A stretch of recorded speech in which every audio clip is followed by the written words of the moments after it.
conditions de quorum sont remplies. Et donc on va ouvrir la séance du conseil municipal de ce soir. Je vais demander à Anna Bricard de bien vouloir procéder à l'appel des conseillers. Présent. Présent.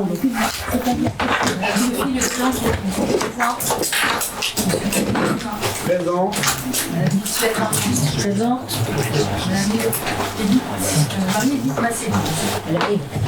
Absent. Sur le chemin. Madame Françoise Loret. Présent. Monsieur Mathieu Quintès. Présent. Monsieur Serge Alvarez. Présent.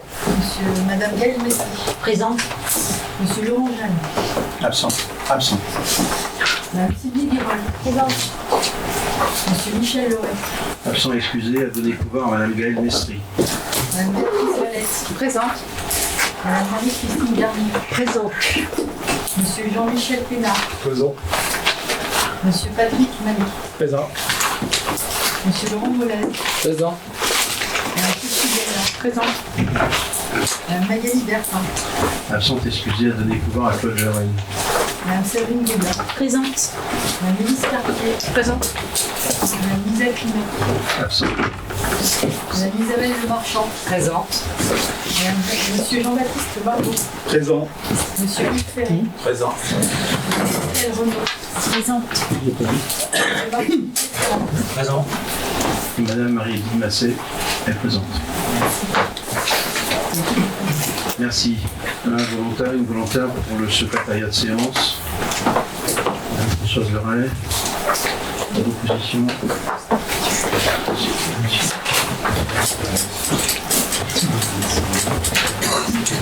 Bien, selon l'ordre du jour, le premier point porte sur la validation du procès-verbal de la séance du mois de décembre. Y a-t-il des remarques? Monsieur Marvaux. Oui, monsieur le maire, une remarque sur la page 15 du rapport sur lequel j'avais attiré votre attention sur le fait que dans le cadre du PLH, vous travaillez sur une hypothèse à l'époque avec des chiffres de 2022 et 7400 habitants. Ça a fait l'objet d'échanges multiples entre vous et moi, et entre Madame Marzin et moi, et vous m'avez expliqué qu'il n'y avait pas d'autres chiffres connus que cela. 23 jours plus tard, lors des vœux à la population, vous avez annoncé un chiffre, non pas celui de 2023, pas celui de 2024, pas celui de 2025, qui à minima aurait pu servir d'hypothèse pour l'élaboration du PLH. Je dis PLH pour préciser aux personnes présentes dans la salle, plan local de l'habitat, c'est-à-dire toute ligne générique que nous mettons en place pour le logement sur le territoire. Vous aviez pris comme hypothèse une population à 7400 habitants. Et 8 jours, 15 jours plus tard, vous nous annoncez qu'en fait, il y a 8000 habitants.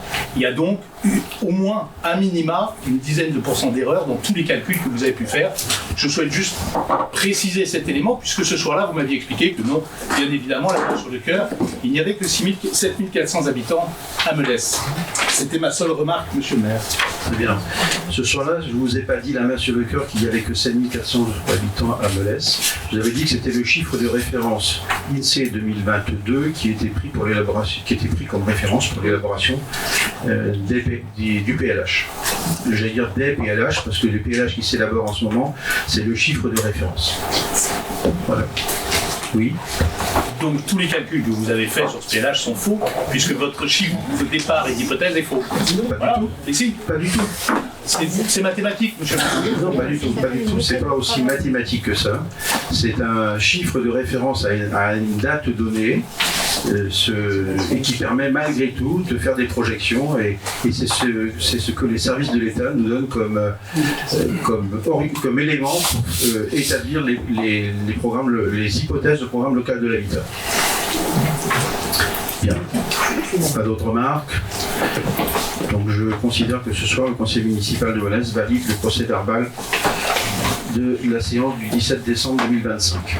Merci. Le premier point à l'ordre du jour est un point finance, porte sur l'approbation du budget, l'approbation du compte financier unique du budget assainissement collectif. Monsieur Dumas va faire la présentation de ce point. Et je vais laisser la présidence de séance à monsieur Alain Maury, car je me dois de me retirer au moment du vote. Monsieur Dumas. Bien, c'est un point qui est assez rigolo parce que c'est le premier compte financier unique assainissement qu'on va voter, mais le dernier aussi, puisque Pour l'assainissement. pour l'assainissement, on parle de l'assainissement, puisqu'effectivement, avant on avait un compte administratif et un compte de gestion qu'on comparait pour valider les comptes, et là c'est un compte financier unique entre la commune et la trésorerie. Et pourquoi c'est le dernier? C'est parce que le budget assainissement bascule à la communauté de communes au 1er janvier 2026, et donc on n'en aura pas d'autres pour 2026. Donc je vous informe que conformément à l'article L2121-31 du Code général des collectivités territoriales et sous la présidence de M. Alain Maury, donc monsieur le maire qui quittera la salle avant le vote, on va examiner les comptes financiers uniques. Donc ces comptes ont été examinés dans le détail en commission le 22 janvier. Et donc je vais juste en donner la synthèse. Donc, en section d'exploitation, les recettes, qui sont essentiellement les contributions des usagers, sont à hauteur de 583 032,34 €, si vous voulez bien mettre le tableau, qu'on puisse, que tout le monde puisse voir les chiffres en même temps que je les annonce. Donc en recettes 583 000 €, en dépenses 308 442 €, ce qui donne un résultat de la section d'exploitation d'exercice de 274 590 €, avec un résultat d'exploitation reporté qui était nul. Le résultat cumulé de la section d'exploitation s'établit à 274 590 €. En investissement, des recettes à hauteur de 3 122 533 €, qui sont essentiellement liées à l'emprunt qui a été contracté à hauteur de 2,5 millions. On n'a pas contracté l'intégralité de l'emprunt sur la station d'épuration. C'est la communauté de communes à qui cet emprunt a été transféré, qui terminera les travaux en 2026, comme je vous disais. Et donc en dépenses, des dépenses importantes liées aux travaux de la station d'épuration à hauteur de 3 377 976,65 €, ce qui nous donne un résultat d'investissement de l'exercice de moins de 255 442,84 €, avec un résultat d'investissement des années antérieures reporté de 759 250,58 €. Le résultat cumulé d'investissement de l'exercice est à 503 807,74 €. Et donc un résultat de clôture de l'exercice qui s'élève à la somme de 778 398 €. Et donc, on va peut-être répondre aux questions si il y en avait. Avez-vous des moyens de précision? Bien. Le vote, je confie la présidence à monsieur.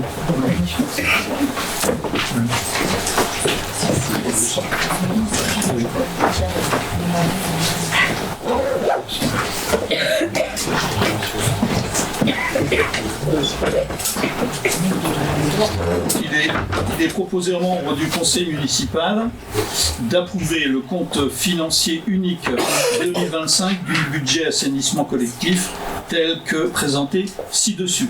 Qui ne prend pas part au vote?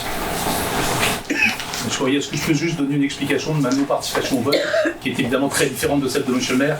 M. le maire n'ayant pas la possibilité, pour des raisons légales, d'assister au vote.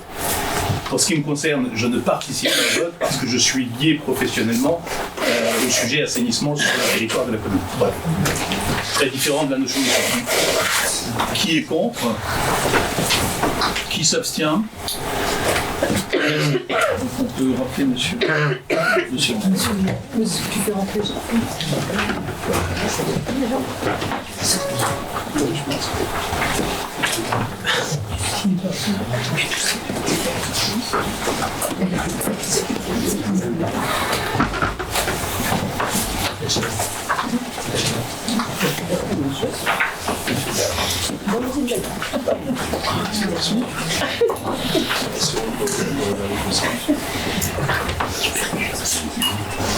À suivre l'ordre du jour, le point 2, présentation du rapport d'orientation budgétaire et débat d'orientation budgétaire 2026, le budget de la commune. Monsieur Dumas. Bien, donc, comme d'habitude, nous allons présenter le rapport d'orientation budgétaire pour l'année prochaine, pour cette année toujours. Et c'est un rapport qui est un peu particulier puisque effectivement ce sont les élus de la prochaine municipalité qui décideront de leurs orientations et donc le rapport d'orientation budgétaire et le budget sont votés cette année pour permettre au service et à la mairie de fonctionner dans la période de transmission des dossiers, mais évidemment on a un budget proposé qui ne reprend que ce qui était déjà prévu sur les exercices précédents, il n'y a pas de nouveauté. Donc le débat d'orientation budgétaire a un caractère obligatoire pour les communes de notre taille et petites communes. Il se tient dans les 10 semaines qui précèdent le vote du budget, porte sur le budget principal et les budgets annexes quand il y en a. Cette année, il n'y en a pas, puisque le budget assainissement, comme nous l'avons vu, est transféré à la communauté de communes et le budget énergie renouvelable est intégré au budget principal, puisque c'est une disposition nouvelle qui est possible et qui simplifie les choses pour les services. Donc ça a vocation à éclairer les élus sur le budget de la collectivité, donner des informations pour permettre d'exercer le pouvoir de décision à l'occasion du vote du budget qui se produira au prochain conseil municipal. Et donc, on ne vote pas sur ce débat d'orientation budgétaire, mais on prend acte que le débat a eu lieu. Donc, comme habituellement, on présente d'abord des éléments de contexte qui sont détaillés dans la note, dans le rapport d'orientation budgétaire, et que je vais peut-être passer plus rapidement, juste quelques graphiques explicatifs et qui donnent le contexte de Melesse particulièrement. Je ne vais pas rappeler ce qui se passe au niveau international et national, hormis le fait qu'il n'y a toujours pas de budget de voter. Ensuite, on fait une analyse financière rétrospective, on examine un petit peu la trajectoire de la commune sur ses différents budgets et différentes sections. Une analyse financière prospective, et qui là, forcément, va être simplifiée, je dirais, par rapport à l'habitude. On fait un état de la dette et on rencontre des budgets annexes, mais comme je l'ai dit, les budgets annexes, ça va aller vite. Le contexte national.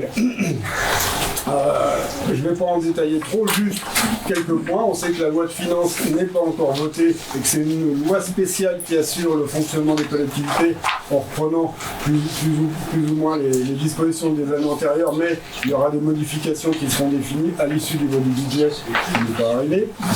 On sait en revanche que la revalorisation des valeurs cadastrales a été définie à hauteur de 0,8% cette année, donc l'ensemble des valeurs cadastrales qui servent à calculer le montant des impositions locales, donc fixé à 0,8, et donc c'est une hausse moins importante que ce qu'on a pu connaître sur les années antérieures en lien avec la baisse de l'inflation. Donc on n'a pas d'informations sur l'évolution des dotations. Par contre, ce que l'on sait, c'est que les cotisations de la Caisse nationale de retraite des agents de collectivité locale va augmenter jusqu'en 2028 de 60 000 € par an pour notre commune. Ça change évidemment en fonction des communes. Et donc ça, c'est des choses qui sont imposées par l'État, que nous n'avons aucun moyen de modifier. Donc c'est des hausses de cotisations retraite. On a un petit point qui viendra influencer le budget, c'est la mise en place par la région qui a le statut d'autorité organisative de mobilité d'un versement mobilité à compter de début janvier 2026 avec un taux de 0,15% sur les rémunérations de la masse salariale, ce qui correspondra pour Melesse à environ 3 700 €. Dans les données locales, par habitude, on évoque toujours l'évolution des naissances. Donc on a des naissances qui sont un petit peu en baisse en lien avec la baisse des constructions des dernières années, et donc je pense qu'il n'y a pas de logique là-dessus. Le chiffre 2023 de la population, on l'évoquait tout à l'heure, est de 7541 habitants, et donc effectivement c'est le chiffre qui correspond à la valeur officielle 2026, mais la population 2023, et donc en 2026 on est à plus de 8000, ça correspond à peu près exactement à ce que nous disions juste avant. Un petit point sur l'évolution du nombre d'élèves. Après un pic observant 2021-2022 avec 876 élèves meulésiens dans nos écoles, on a une légère décrue, et toujours pareil, je pense qu'il faut mettre ça en relation avec le fait qu'on a eu, après une période de construction importante et notamment de lotissement, en attendant la ZAC du Feuil, on a une petite décrue. Et je parlais donc de construction. Donc effectivement là on a la courbe des permis de construire déposés et du nombre de maisons prévues. Et donc on voit que effectivement jusqu'en 2021 on avait un nombre de logements prévus déposés important. Et en 2022, 2023, 2024, dans l'attente de réalisation de la ZAC et d'opérations de collectifs qui sont lancées, on a eu un petit trou. Et là, ça repart avec 128 logements dont les permis ont été déposés en 2025 et donc dont un grand nombre sont accordés, donc qui contribueront à redresser l'évolution de notre natalité, je l'espère, et des élèves de nos écoles. Je vais boire un coup parce qu'il fait chaud. Analyse financière et hypothétique. Alors j'ai repris une vieille diapo parce qu'il y a du monde dans la salle aujourd'hui et pour que tout le monde puisse situer comment fonctionne un budget d'une collectivité locale. Donc en fait, on a deux sections, une section de fonctionnement en haut, une section d'investissement en bas. Dans la section de fonctionnement en dépenses, on a ce qu'on appelle les charges à caractère général, ce sont tous les achats que fait la commune, énergie, alimentation, produits d'entretien, toutes ces choses qui nous permettent de fonctionner. Des charges de personnel qui correspondent aux dépenses liées au personnel et aux cotisations associées. Ce que j'ai appelé participation et subvention, c'est le chapitre 65 qui correspond aux subventions aux associations par exemple, aux contrats avec l'école privée. Il y a également là-dedans les indemnités des élus et d'autres participations. Dans les dépenses de fonctionnement, toujours les intérêts de la dette qui varient en fonction des années et du montant de notre dette.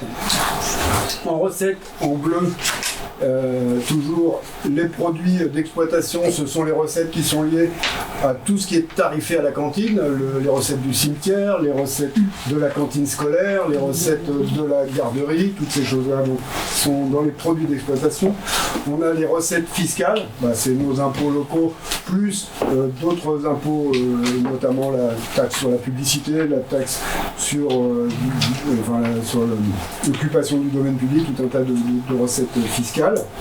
Des dotations et participations, et là c'est principalement pour nous la participation de l'État au titre de la dotation globale de fonctionnement, donc c'est ces dotations dont on ne sait pas comment elles vont évoluer, et pour le coup qui sont importantes pour nous, qui correspondent à une part importante de notre financement, puis quelques autres recettes que je n'ai pas détaillées. Donc quand on fait la différence entre nos recettes et nos dépenses, on arrive à la case verte autofinancement. Donc ça c'est l'autofinancement, c'est ce qui va nous permettre de financer derrière les investissements. Donc l'autofinancement, il va basculer de dépenses de fonctionnement vers des recettes d'investissement, c'est la petite verte que l'on a ici, et donc elle bascule de deux façons.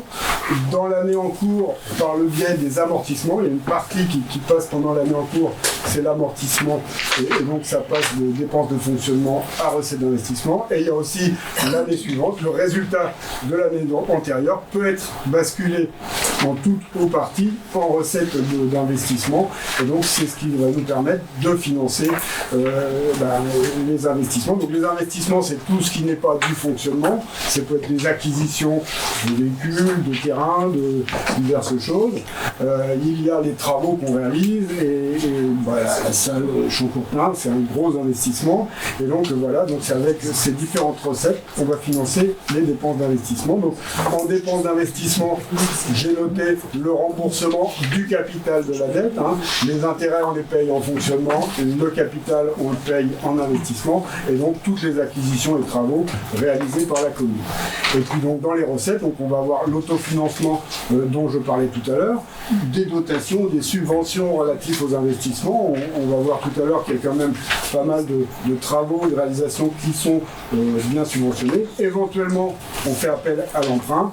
Et puis ensuite, il y a une variation du résultat de clôture qui vient équilibrer le budget. Donc ça, ce petit schéma, retenez-le bien en tête et on va dérouler le reste de la présentation en voyant les sections les unes après les autres. Donc, nos dépenses de fonctionnement, elles sont en hausse de 4,3% cette année, avec donc on voit l'évolution, donc elle s'établisse à hauteur de 7 439 598 €.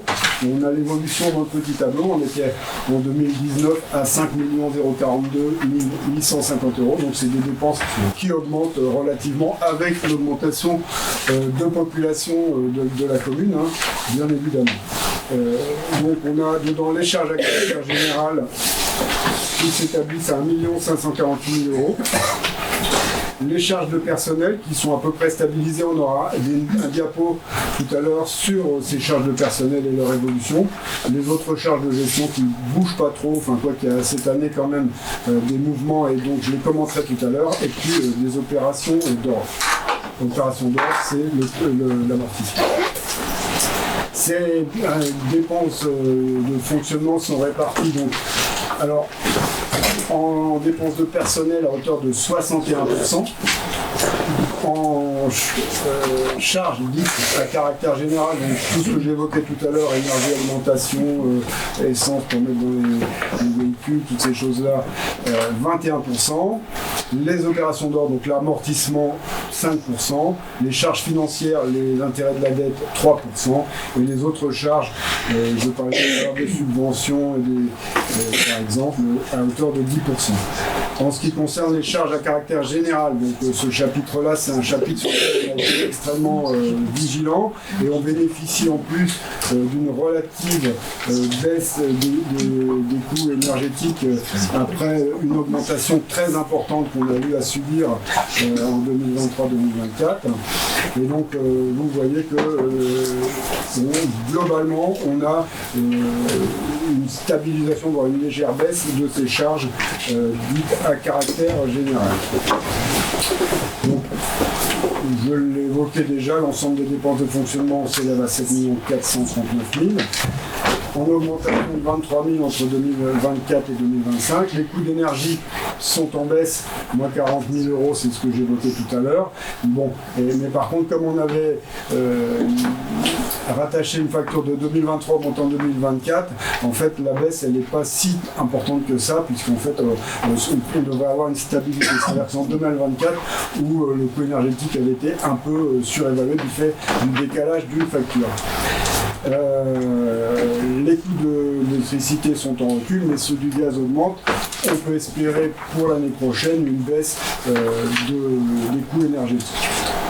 Et donc une augmentation des coûts liés à l'entretien des routes du bâtiment, puisqu'on augmente de près de 45 000 €.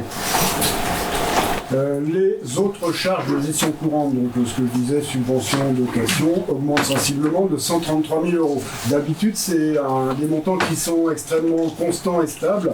Et là, cette année, on a plusieurs facteurs pour expliquer une augmentation. D'abord, on a des pénalités financières pour solder l'opération de construction de la salle multifonction à hauteur de 45 000 € et d'une amende pour la pollution de la rivière Quincampoix en 2021 de 15 000 € qui viennent affecter cette colonne de la section fonctionnement. des frais pour mise en place d'un logiciel pour le service des ressources humaines qui étonnamment se trouve dans ces autres charges de gestion courante. Normalement, je pense que la logique eût voulu qu'elle soit dans les charges à caractère général ou en investissement, mais bon, c'est bizarre. La subvention versée à l'OGEC pour le remboursement des fluides, avec, comme il y avait eu des débats sur le calcul, il y a un rattrapage sur 3 années qui ont été payées toutes cette année, et donc c'est pour ça qu'on a un montant un peu plus élevé de 24 500 € pour les fluides, correspondant aux dépenses du restaurant scolaire pendant l'heure de midi, et puis une augmentation de la subvention du CCRS pour le projet de vie des résidences seniors.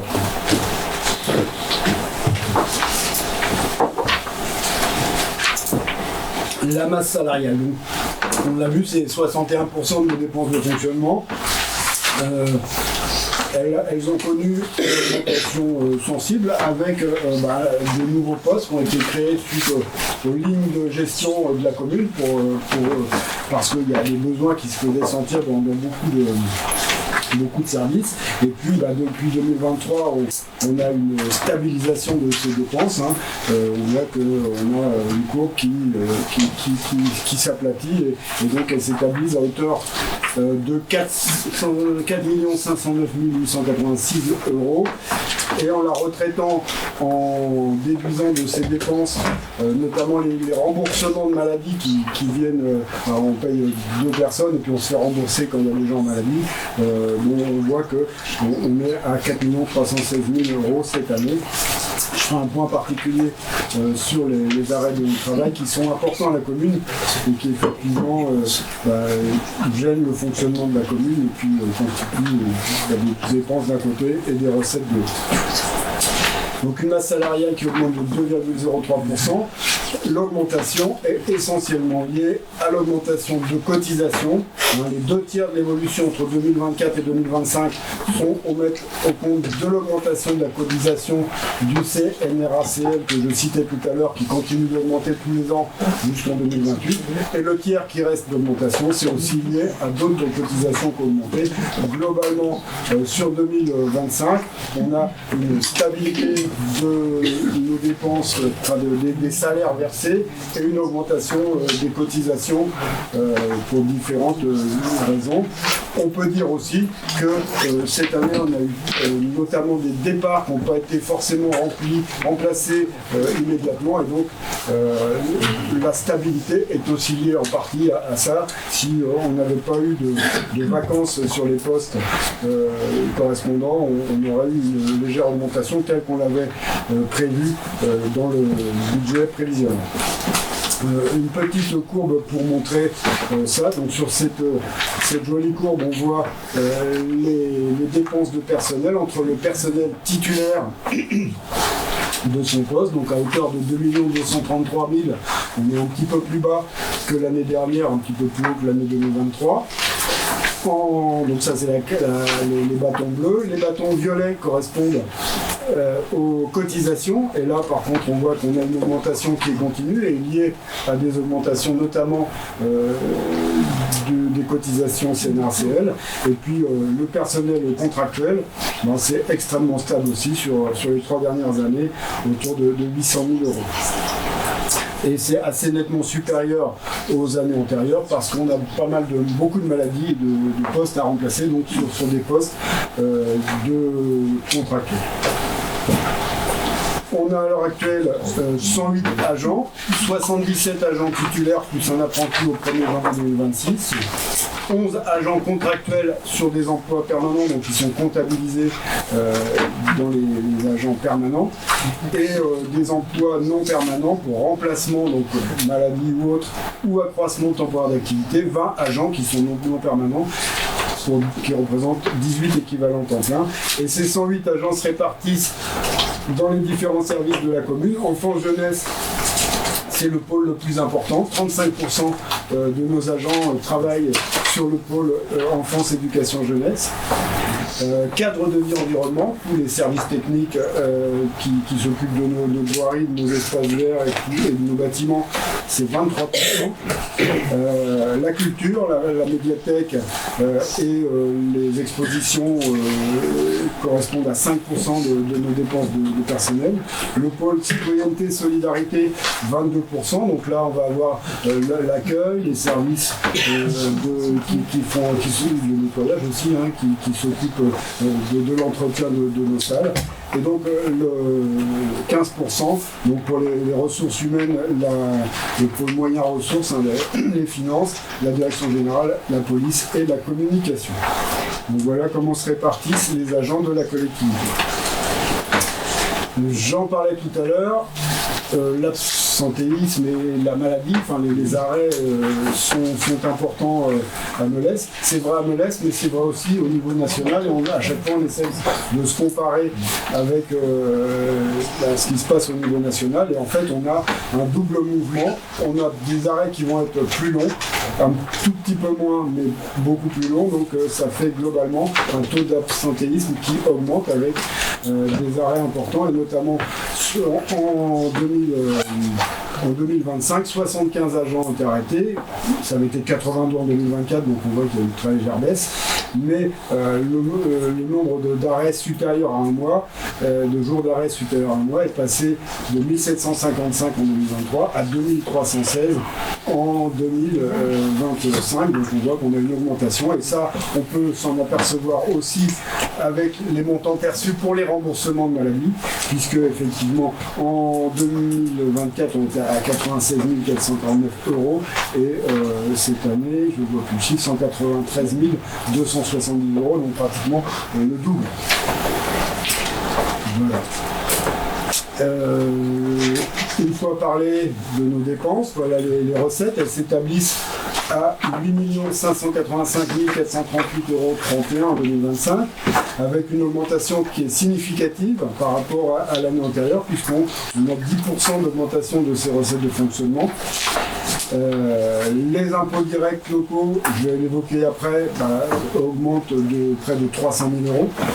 Les autres impôts et taxes sont à peu près stables, donc les augmentations. Les produits services, une augmentation non négligeable, principalement liée à des décalages de recettes par rapport à des subventions. En fait, c'est pas tant les recettes de ce que payent les parents qui ont augmenté que des décalages de recettes par rapport à l'année antérieure. La dotation globale de fonctionnement est en progression, mais je rappelle que cette dotation globale de fonctionnement, on a perdu 450 000 €, enfin l'équivalent de 450 000 € de la dotation de solidarité rurale qu'on devrait avoir, pour lequel on a fait un recours et dont on est toujours en attente du résultat. Les autres dotations et les autres recettes correspondent à des choses plus mineures. Donc les recettes fiscales, elles augmentent de 300 000 €, donc en gros, sur ces 300 000 € d'augmentation, il y a l'augmentation des bases de l'État, qui les augmente un petit peu, donc qui représente à peu près 100 000 €, et 200 000 € qui correspondent à l'augmentation des taux qu'on a proposé, qu'on a voté pour 2025. L'augmentation des produits et des services, je l'évoquais tout à l'heure, elle se répartit en moitié sur les redevances restauration, moitié sur celles du périscolaire.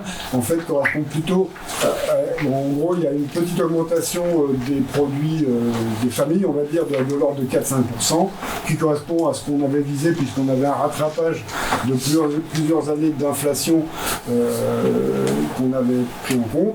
Mais par contre, il y a des décalages de subventions CAF et de l'État principalement sur ces postes-là, qui vont nous amener pratiquement 60 à 70 000 € pour la cantine, et autant pour la restauration, et donc qui viennent gonfler ces produits et les services.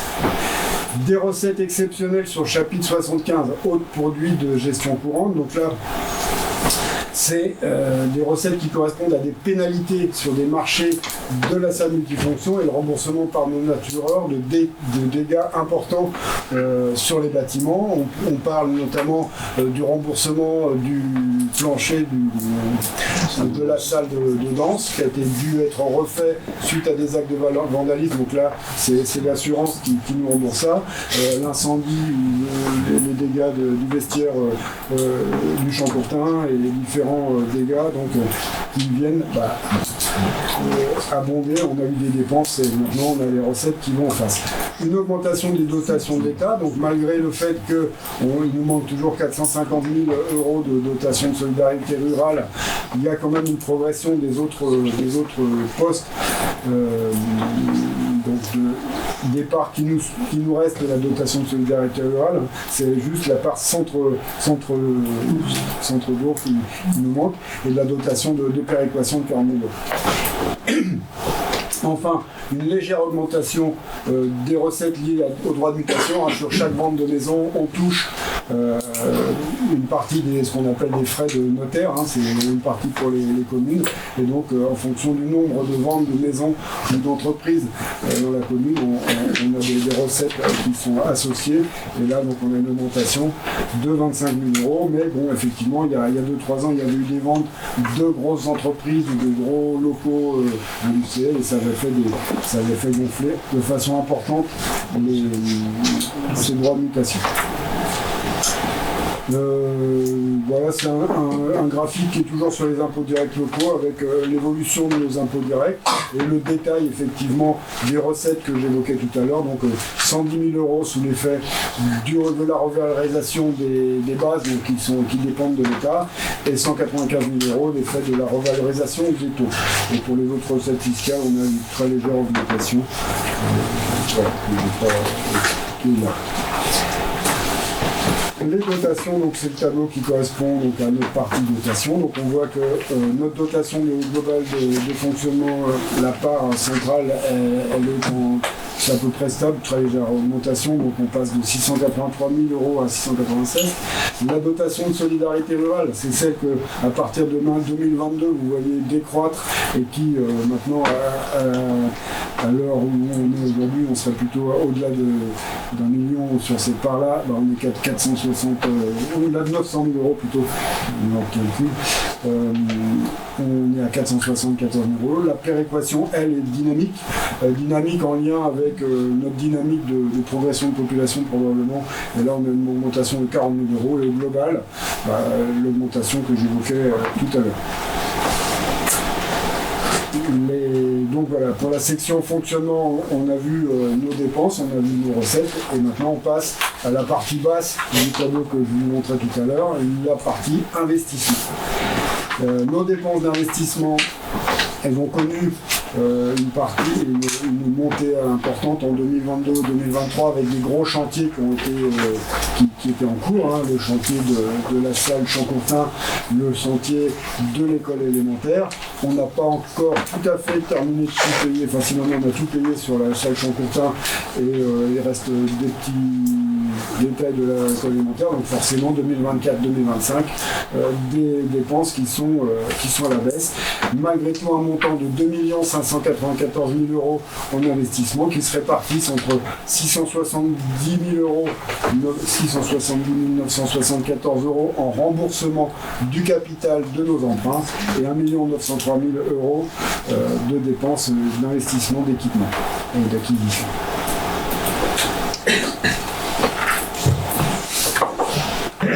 Donc en synthèse, pour nos dépenses d'investissement, on a des opérations d'équipement de 1 919 000, merci Sophie, avec des frais d'études à l'auteur de 41 000 €, des subventions d'équipement versées pour 320 000 €. Ça, c'est les participations de la commune au rond-point des Olivettes, à des travaux d'énergie, d'électricité rue de la Basse-Corge fait par l'ADE, et des subventions versées à Espacie pour la construction de logements. Des travaux, équipements achetés ou travaux réalisés pour 744 954 €, et des travaux qui sont toujours en cours. On sépare les travaux qui sont terminés des travaux qui sont en cours, c'est pour ça qu'il y a 2 chapitres séparés. Et donc les travaux terminés ou acquisitions réalisées, c'est 744 000 €, et les travaux qui sont en cours, on est à 812 866 €. Et à la fin d'un chantier, ou un petit peu après la fin, on bascule du chapitre 23 au chapitre 21 pour dire que les travaux qui étaient en cours, ils sont terminés. On a un beau tableau ici, donc avec les montants par opération des investissements réalisés. Donc on peut prendre les gros, hein, salle polyvalente, ça correspond essentiellement au chauffage qui a été complètement refait, plus les travaux qu'on s'est fait rembourser des planchers, hein. L'école élémentaire à la fin des travaux, stade et installation sportive, les 640 000 euros correspondent essentiellement aux travaux de la salle Jean Courtin, 620 000 euros, il y a un petit peu le terrain de boule en particulier, et puis des travaux d'investisseurs, je crois qu'il y a eu aussi. Et puis donc en ce qui concerne la voirie, réseau et notre aménagement, le programme de voirie qui rentre en ligne de compte là-dedans. En non affecté, ça va être des études et le bâtiment Les Enfants Fantastiques qui sert à l'accueil loisir, donc l'aménagement du collège qui ne correspondait pas à une opération déjà identifiée, donc qui a été mis sous cette dans cette.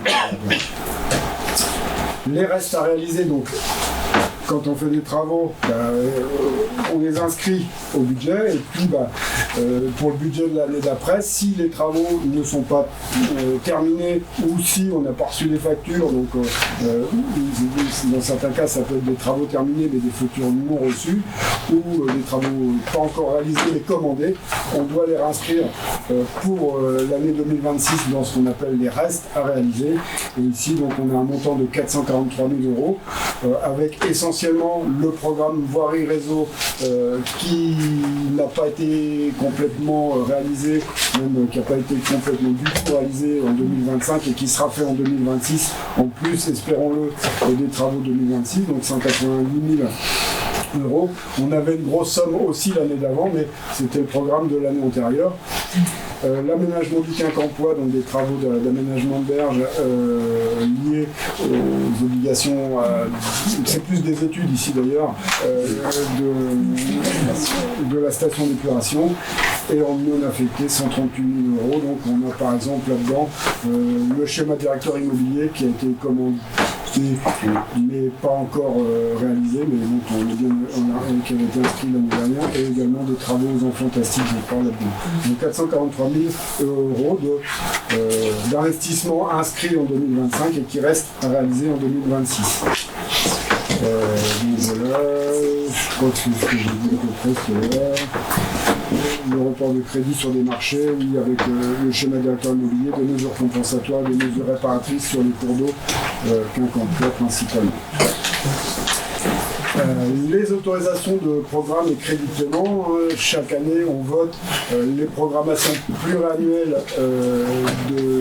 qui sont prévues pour les opérations qui se déroulent sur plusieurs années. Il y a les interventions, les investissements ponctuels et les investissements qui se déroulent sur plusieurs années. Pour ne pas avoir à inscrire l'intégralité d'un montant très important, une monnaie qui va fausser la lisibilité du budget, on inscrit ces opérations pluriannuelles en les étalant sur plusieurs années évidemment, et en inscrivant chaque année uniquement le montant correspondant à l'année correspondante du tableau. Et donc on avait 3 équipements qui étaient prévus dans ces autorisations de programme crédit de paiement. L'équipement multifonction qui est terminé et donc qui va sortir de l'autorisation de programme en 2026. L'extension de l'école élémentaire. Alors l'école elle est terminée, mais il nous reste un contentieux avec une entreprise, et donc il restera un montant pour solder le gros œuvre. On a décidé de sortir cette opération parce qu'on ne sait pas trop quand ça va tomber, donc on ne va pas inscrire tous les ans un budget sans savoir ce que ça tombe, donc on va l'inscrire dans le budget classique général, en dehors des autorisations de programme, et va nous rester uniquement l'autorisation de programme de la cuisine centrale. Donc ça c'est l'autorisation de programme de l'an dernier. On réinscrira un montant réajusté forcément au budget 2026 qu'on aura voté en même temps que le budget, donc au prochain conseil municipal. Et le montant qu'on a estimé sera plutôt de l'ordre de 3,3 millions compte tenu de travaux connexes qui ne sont pas comptés dans l'autorisation de programme qui est présentée là. Les dépenses présentées, voilà la synthèse de nos recettes, donc 2 788 000 € en 2025, avec donc pas d'emprunt réalisé en 2025, contrairement aux années 2022 et 2024, où vous voyez ces gros paquets violets qui correspondent aux emprunts de 4 millions et 4 millions d'euros réalisés pour la réalisation de nos salles, la salle Champ-Courtin et l'école élémentaire. En revanche, on a donc le fonds de compensation de la TVA. On récupère la TVA 2 ans après avoir dépensé cette TVA, et donc sur les investissements. Et donc ça, plus les investissements sont importants, plus les recettes de TVA augmentent. Donc cette année 808 000 €. La taxe d'aménagement, les constructions de 39 000 €. Des subventions, l'excédent de fonctionnement capitalisé de l'année dernière, 659 000 €. Des subventions, donc il y avait beaucoup de subventions qui étaient associées soit à l'école, soit à l'achat de Champ-Courtin, qu'on touche en fin d'opération, donc c'est pour ça qu'il en reste encore, donc 900 000 €, des remboursements de 10 000 €, et on a des opérations d'ordre d'amortissement autour de 370 000 €. C'est ce que j'évoquais tout à l'heure dans la petite flèche. Une partie de l'autofinancement vient des opérations dites d'ordre.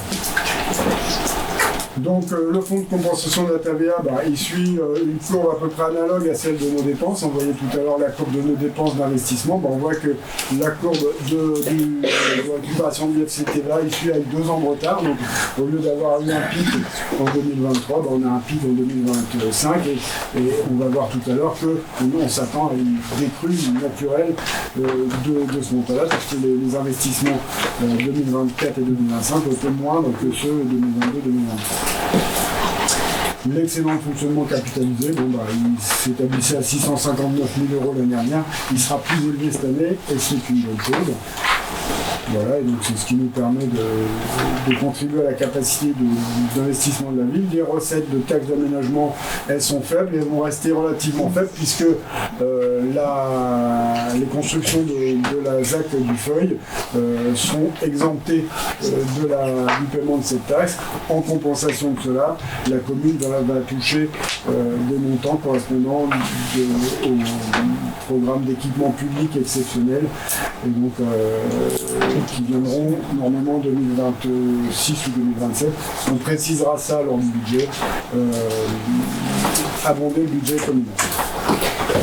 Les subventions d'investissement, 900 000 €, donc 486 000 pour la salle multifonction, 149 000 pour le mail Champ-Courtin, donc la voirie et les espaces verts qui jouxtent. 112 500 l'aménagement de la RD 28 au niveau devant les bâtiments, c'est toujours dans le même secteur ça se passe, pour pouvoir accueillir les bus scolaires notamment, et aménager au mieux la voirie pour les piétons et les cyclistes. L'extension de l'école élémentaire de Neuquén, on a touché 99 000 €. 34 000 € du SMICTOM pour l'installation d'un aménageur pour l'aménagement de points d'apport volontaire, l'aménageur Phébus, l'opération Phébus, et 18 000 € pour le parcours santé. Donc il en reste encore 622 000 à toucher, donc qui viendront abonder le budget 2026 plus tard. Donc 62 000 pour l'extension de l'école, 50 000 pour la restauration du lavoir, l'opération qui est lancée, 256 000 pour la salle multifonction Champ-Courtin, donc il nous reste encore de l'argent à toucher pour cette salle, 207 000 pour l'aménagement des locaux en fantastique qui a ouvert en septembre, et 47 000 € pour des locaux rugby prévus dans la programmation des troupes. Les résultats de l'exercice, donc c'est une synthèse un petit peu de l'ensemble de ce qui a été présenté. Donc 8 585 000 € de recettes, 7 439 000 de dépenses, un résultat de fonctionnement de l'exercice de 1 145 839. Et donc en section d'investissement, 2 788 000 en dépenses 2 594 avec un résultat de 194 303 €. Il y avait un résultat d'investissement reporté de 1 114 000, donc ce qui nous restait en compte en banque à l'issue de l'exercice précédent, donc ce qui nous donne un résultat cumulé d'investissement de 1 308 553 €. Ces dépenses et ces recettes nous permettent d'évaluer l'évolution de l'épargne. Je présentais ça tout à l'heure, l'épargne ou autofinancement, c'est deux terminologies pour désigner à peu près la même chose. Donc on distingue plusieurs formes d'épargne. L'épargne de gestion, c'est celle qui va être juste strictement la dépense de nos recettes et dépenses de fonctionnement sans compter les intérêts de la dette. Et l'épargne brute, la différence des recettes et des dépenses de fonctionnement après l'éduction des charges d'intérêt de la dette. Et l'épargne nette, c'est celle-là qui nous permet de réaliser les investissements, puisque c'est l'épargne brute une fois qu'on a remboursé la... C'est quoi qui se passe ? C'est bon. Non, c'est bon. Oui, j'aurais dû préciser de couper vos téléphones. L'épargne nette, qui, une fois qu'on a déduit le capital des emprunts, on a l'épargne nette, et c'est elle qui est vraiment efficace pour pouvoir financer les choses. Et on voit, donc effectivement, on avait une épargne qui était très élevée sur 2018-2021, puisqu'on n'avait pas réalisé encore nos grosses dépenses de salle élémentaire, et on n'avait pas connu la baisse de notre dotation globale de fonctionnement, et surtout aussi des surcoûts d'énergie, etc. Donc on était très haut. On avait bien des montants d'épargne qui restaient positifs et honorables en 2022-2024. Et là, on a cette année une remontée, donc en gros une amélioration de la santé financière de la commune. Et donc sur la courbe de droite, vous voyez la courbe de notre épargne brute, donc souvent c'est celle-là qui est prise en référence. Le remboursement du capital de la dette, et l'épargne nette, c'est la distance qu'il y a entre la courbe bleue et la courbe orange. On voit que là, on a pratiquement doublé notre épargne nette par rapport à l'an dernier. Et donc la capacité de désendettement dynamique, donc ça c'est une valeur où on rapporte l'intégralité de la dette à l'épargne brute. Donc une durée de remboursement avec notre épargne brute. On était à plus de 9 ans en 2025 et on revient dans une zone classique dite de bonne santé financière de l'ordre de 6 ans en 1er janvier 2025, en 2025-2026. Donc une fois qu'on a terminé de faire un bilan de ce qui s'est passé sur les années antérieures et en particulier sur l'exercice 2025, on va analyser ce qui va se passer dans le futur. Alors comme je le dis, ici on a plusieurs inconnus, dont deux qui sont importantes. Un, la loi de finances, on ne sait pas quoi demain sera fait pour les finances des collectivités locales. Il n'y a pas eu d'éléments là-dessus. Et puis, ce qui est notre inconnu, c'est la programmation politique des nouveaux élus qui arriveront en mars. Donc pour ça, effectivement, on a fait pour cette prospective obligatoire des hypothèses de continuité, poursuite de la maîtrise des dépenses de fonctionnement et de la masse salariale. Donc ça, on a vu qu'effectivement depuis 3 ans, on était sur une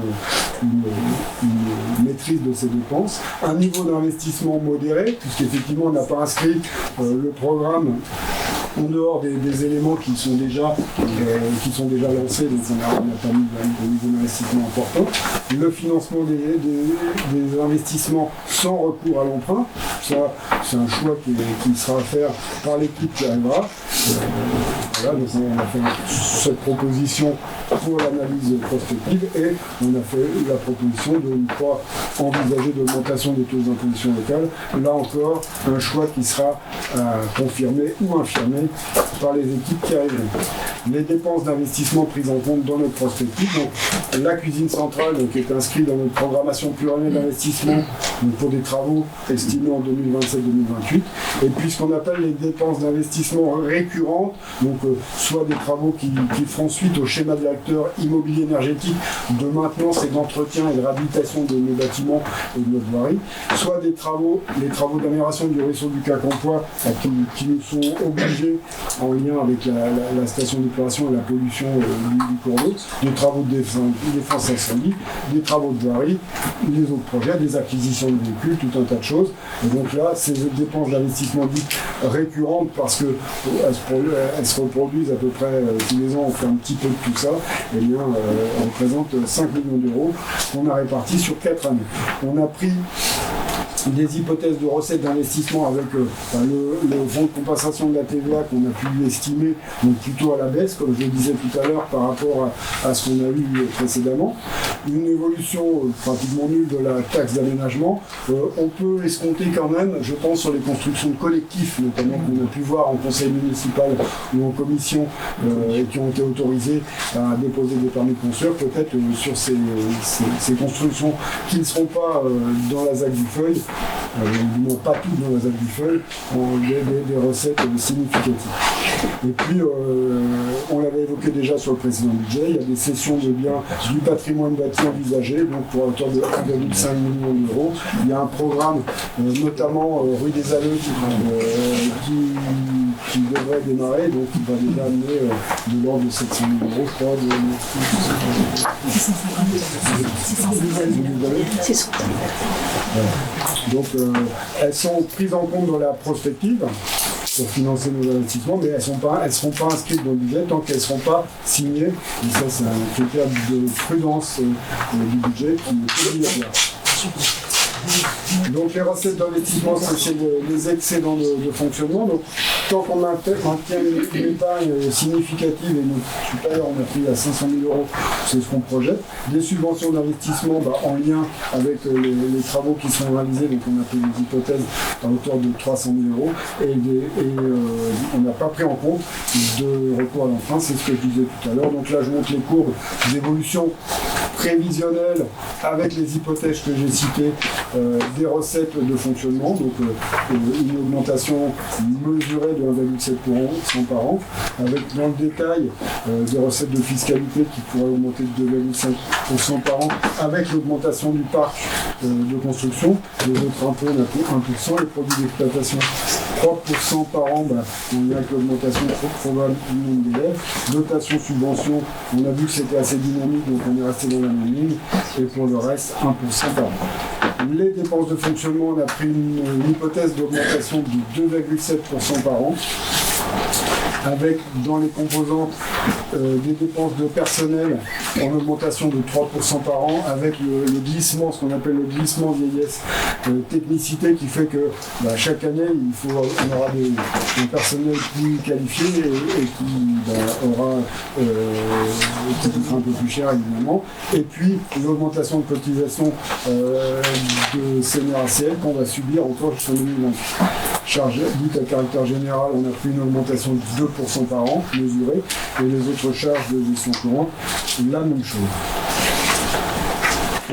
Voilà, donc ça c'est la même diapo qui vient expliquer ce que je viens de dire, l'augmentation du produit des services, la prudence des dotations, les recettes de droits de mutation stabilisées, recettes fiscales en hausse, évolution des dépenses de personnel contenues, dépenses à caractère général également, et les autres toujours pareil. Et donc cette évolution prospective sur la base des hypothèses que j'ai citées, et qui ne sont pas forcément celles qui sont retenues par l'équipe municipale qui y arrivera, sont celles d'une stabilité, disons-nous, de notre épargne de gestion. Mais comme pendant cette période jusqu'à 2026-2028,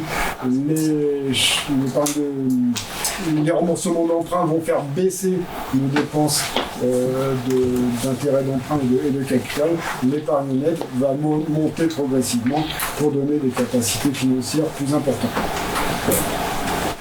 La capacité de désendettement dynamique que j'évoquais tout à l'heure, un rapport entre notre épargne brute et la dette. Donc on était à 9 ans en 2025, au 1er janvier 2026 on est à 6,7 années, et donc sur la trajectoire proposée, on va rester dans une zone de très bonne santé financière, puisque là on arrive à 4 années, donc ça par contre ça correspond à des endettements qui sont extrêmement faibles, mais je ne pense pas que jusqu'à 2031 on suivra forcément cette trajectoire-là. Ça dépendra des choix des élus de la prochaine municipalité. J'en ai terminé avec l'analyse financière prospective et donc un petit point sur l'évolution de notre dette. Donc là vous avez un tableau qui rend compte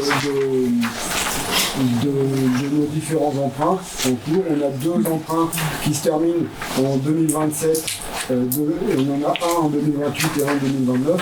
La disparition de ces emprunts va contribuer à faire baisser significativement la dette. Donc à chaque fois ça donne un petit peu d'air à la collectivité pour pouvoir investir et éventuellement imaginer, si on le souhaite, de nouveaux emprunts. Et donc on voit les emprunts, les derniers réalisés. Donc on avait 1,8 million plus 2,4 millions. Alors ils sont séparés dans le tableau, mais c'est la même année qu'on les a fait du CND, de la caisse de dépôt sur la salle multifonction et le 4 millions du CND en l'année dernière, 2024, pour payer l'école élémentaire et la fin de la salle multifonction. La dette, donc elle atteint un montant de 9 millions d'euros. On n'a pas d'emprunt toxique, on n'a que des emprunts comestible, on va dire. Elle s'élève à 1185 € par habitant, donc c'est une valeur qui est un petit peu élevée par rapport à la moyenne nationale, mais la moyenne nationale inclut des communes dont la population est en baisse, qui ne sont pas notre dynamisme démographique, et donc forcément la valeur d'une commune qui investit pour créer des bâtiments et des services peut être légèrement supérieure, à condition que le plan que je présentais tout à l'heure montre que la situation s'améliore. J'en ai terminé avec la dette. J'en ai terminé aussi avec le budget assainissement collectif énergie renouvelable, puisque j'ai dit tout à l'heure que le budget assainissement collectif va être transféré à la communauté de communes. Le budget énergie renouvelable va être intégré. Donc dans le budget énergie renouvelable, il y a essentiellement des recettes qui sont liées aux panneaux solaires qu'on a sur le toit du CTM et d'une habitation qui nous appartient. Et on va avoir bientôt les recettes qui sont liées à la revente d'une partie de l'énergie produite par la salle Champ-Courtin. Donc ces recettes-là, au lieu d'aller dans un budget spécifique énergie renouvelable, elles iront dans le budget général de la collectivité. J'en ai terminé avec ma présentation et donc je vais laisser place aux questions si vous en avez et au débat correspondant. Merci. On passe au débat. Madame Renaud. Merci Monsieur Dumas, merci Monsieur le maire. Donc, nous vous remercions Monsieur Dumas pour la présentation de ce rapport d'orientation budgétaire. Comme vous l'avez annoncé, donc, on a en 2025 un redressement financier. Mais pour moi, ce redressement financier, en fait, quand on regarde dans le détail, il convient d'être parfaitement nuancé. Pourquoi ? Parce qu'effectivement, on affiche une épargne nette à 841 000 € contre 788 l'année dernière. Mais cette, on va dire, amélioration ne provient pas d'une optimisation structurelle de nos recettes ou de nos dépenses, mais de facteurs conjoncturels et surtout subis. Et ces facteurs sont de 2 ordres. 1, les revenus exceptionnels. Vous avez, on va dire, partagé effectivement le versement de pénalités de retard, notamment sur la salle du Champ-Courtin, et qui s'élève à peu près 100 000 €. Et on va dire que ces recettes exceptionnelles faussent la lecture de la capacité réelle d'autofinancement de la commune. L'autre facteur conjoncturel, et vous avez beaucoup évoqué, et merci d'avoir poser le sujet et essayer de l'expliquer, c'est le coût social élevé. En effet, une part quand même significative de cette épargne provient des nombreux arrêts de travail et ça nous a généré, on va dire, des revenus à hauteur de 193 000 €, à savoir voilà, les arrêts de travail qui ont été pris en charge par les indemnités de la CPAM. Ce gain financier, en fait, pour nous, cache une réalité du travail qui semble préoccupante. Donc je ne pense pas qu'il soit judicieux aujourd'hui de se dire on a un redressement financier, sachant que ce redressement est mis en, on va dire, est adossé à un épuisement de nos agents. En résumé, donc ces deux points ci-dessous exposés totalisent des recettes on va dire non récurrentes à hauteur de presque 300 000 €, ce qui correspond à 75% de l'amélioration de l'épargne brute entre 2024 et 2025, ce qui est une part substantielle. Quant à la capacité de désendettement, effectivement, elle est de un peu plus de 9 ans sur 2025. Elle tend à s'améliorer, mais pourquoi elle s'améliore? Parce qu'aucun emprunt n'est réalisé dans les projections pour financer des investissements futurs. Pour rappel, on a évalué aujourd'hui la piscine municipale à un coût autour de 3,3 millions, mais on n'a pas encore, on va dire, de coût réel sur cet investissement-là. On n'a pas fini de payer non plus le bâtiment scolaire. On aura peut-être d'autres surprises parce que, comme on l'avait évoqué lors du dernier conseil, on va quand même verser en 2026 250 000 € de pénalité sur la salle multifonction. Donc, pour moi, en tout cas, la baisse du désendettement de la commune reste très hypothétique et surtout, elle est à la fois dépendante d'une gestion très rigoureuse de nos dépenses de fonctionnement sur les années à venir et elle est adossée, on va dire, à de non-investissement structurel. Quant aux questions que je souhaite vous partager, c'est concernant la pérennité de l'épargne nette, donc, ou de l'autofinancement, comme vous l'avez expliqué. Comment comptez-vous stabiliser l'autofinancement sur les prochaines années, une fois que les recettes exceptionnelles de 2025 auront disparu? Donc sur la pérennité de l'épargne telle qu'elle est présentée dans les projections budgétaires. La santé au travail et le service public. Donc l'économie réalisée sur la masse salariale par le non-remplacement des agents en arrêt est-elle tenable? Quelle est votre stratégie pour restaurer un climat social apaisé et garantir la continuité du service public sans épuiser les effectifs restants? Le financement de la cuisine centrale, le coût est estimé à 3,3 millions. Aujourd'hui, quelle est la part des subventions attendues sur cet investissement-là? Et d'autre part, comment envisagez-vous la financer sans avoir recours à l'emprunt? Concernant la dotation de solidarité rurale, juste pour information effectivement pour tout le monde, il y a un recours juridique là concernant la perte de la fraction centralité, savoir quand est-ce qu'aura lieu, on va dire, la décision, on saura effectivement si la mairie gagne et on pourra avoir de nouveau bénéficier de ces recettes ou pas. Donc quand est-ce que cette décision interviendra. Enfin, sur les subventions qui restent à recevoir, à la fois sur le champ Courtin et sur le bâtiment les enfantatiques, donc ça représente environ 450 €. Là, on ne voit pas dans dans les projections, dans les subventions, vous ne les mettez pas. Donc c'est parce qu'aujourd'hui, on n'a aucune visibilité sur le paiement de ces subventions ou c'est parce que ça a été oublié dans les dépenses, dans les recettes prospectives. Enfin, sur les dépenses d'investissement récurrentes, elles sont à hauteur de 5 millions €. Donc vous nous dites qu'elles s'étalent, on va dire qu'elles vont se décomposer entre les travaux d'amélioration du quinquennat emploi et les travaux qui seront liés au schéma directeur d'investissement énergétique, là, qui est en cours d'étude. Mais quelle est la proportion, on va dire, des travaux sur ces deux sujets-là? Et enfin, l'équilibre, on va dire, de notre budget d'investissement est vraiment dépendant des cessions immobilières, parce que si on regarde les informations qui sont disponibles dans le rapport d'orientation budgétaire, si on ne fait pas ces cessions immobilières, on est vraiment en déséquilibre financier. Donc, est-ce qu'il y a un plan B ou C en disant, si effectivement on n'arrive pas à faire ces cessions immobilières, voilà, sur quoi on peut se retourner. Voilà, merci monsieur. Merci. J'ai essayé de noter les questions au fur et à mesure qu'elles arrivaient, et je vais essayer de vous proposer une réponse dans l'ordre.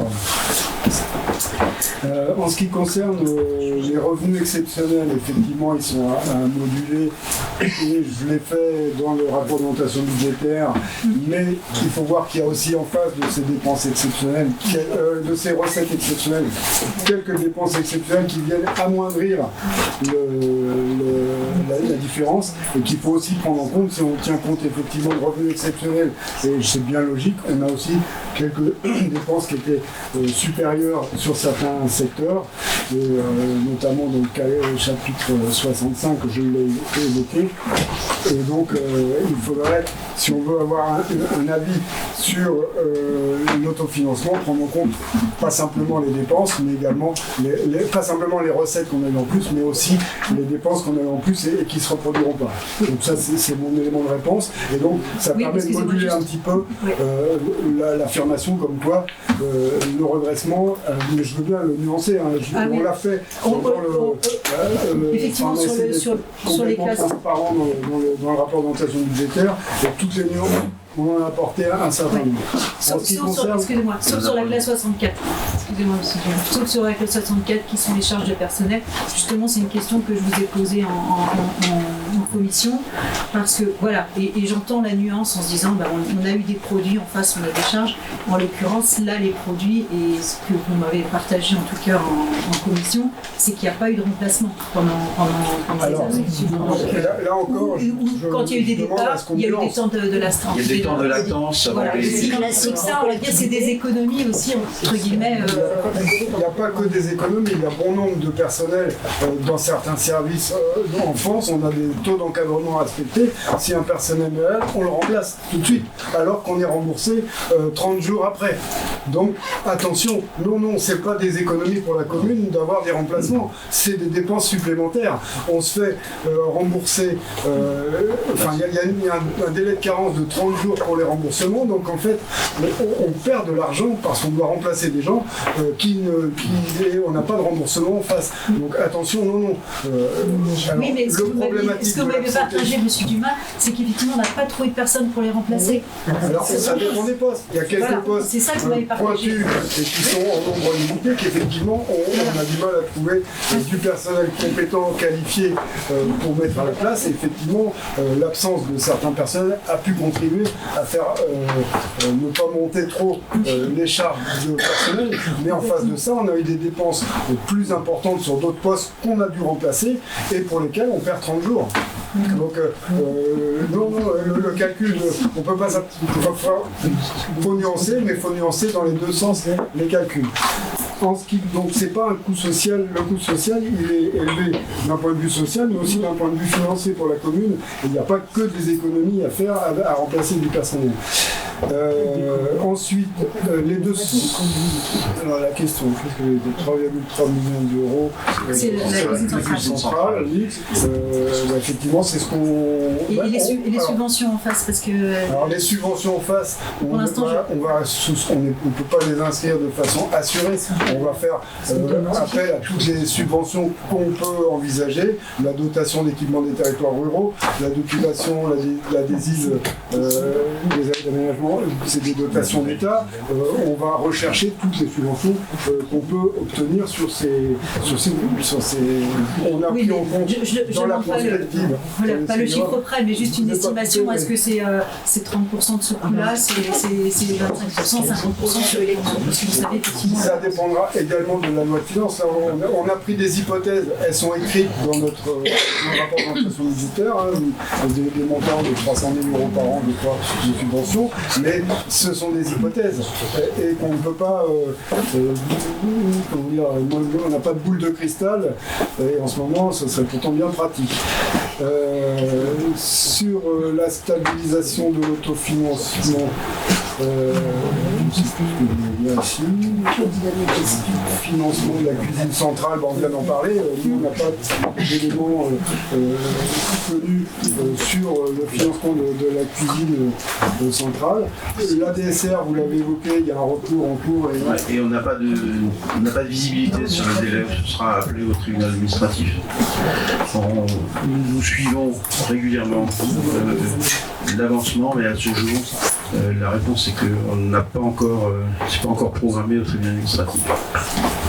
Donc, concernant la stabilisation de l'autofinancement à 500 000 €, je pense que c'est une hypothèse qui est tout à fait crédible. Après, effectivement, ça dépendra de beaucoup de choses et j'ai donné les inconnus majeurs qui tenaient au budget.